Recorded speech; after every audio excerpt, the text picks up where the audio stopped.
பிரபல கட்டுமான நிறுவனங்களின் பெயரில் போலியாக விளம்பரம் செய்து புதுச்சேரி ஒப்பந்ததாரரிடம் ரூபாய் 30 லட்சம் மோசடி செய்த வழக்கில் குற்றவாளிகளுக்கு 5 மாத சிறை தண்டனையும் 20,000 அபராதமும் விதித்து புதுச்சேரி நீதிமன்றம் தீர்ப்பு வழங்கியுள்ளது. புதுச்சேரியை சேர்ந்தவர் சேதுராமன். கட்டுமான ஒப்பந்ததாரரான இவர் கடந்த வருடம் ஆகஸ்ட் மாதம் பேஸ்புக்கில் வைசாக் ஸ்டீல் என்ற முன்னணி நிறுவனம் பெயரில் மார்க்கெட் விலையை விட 10% குறைவாக டிஎம்டி கம்பிகள் தருவதாக வந்த விளம்பரத்தை பார்த்து ரூபாய் 30.97 லட்சம் முன்பணம் செலுத்தி ஆர்டர் செய்தார்.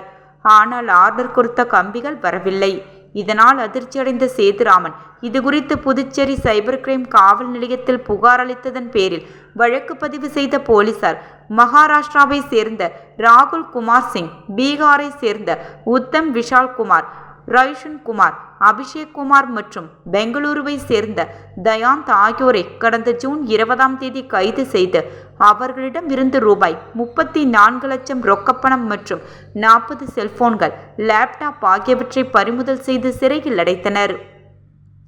இந்நிலையில் கைது செய்யப்பட்ட 5 பேர் மீது வழக்கு விசாரணை புதுச்சேரி நீதிமன்றத்தில் நடைபெற்றது.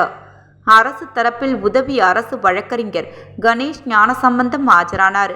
இதனிடையே வழக்கை விசாரித்த நீதிபதி யஷ்வந்த் ராவ் இங்கிரசோல் குற்றவாளிகள் 5 பேருக்கும் தலா 5 மாத சிறை தண்டனை மற்றும் தலா ரூபாய் 20,000 அபராதம் விதித்து தீர்ப்பு வழங்கியுள்ளார்.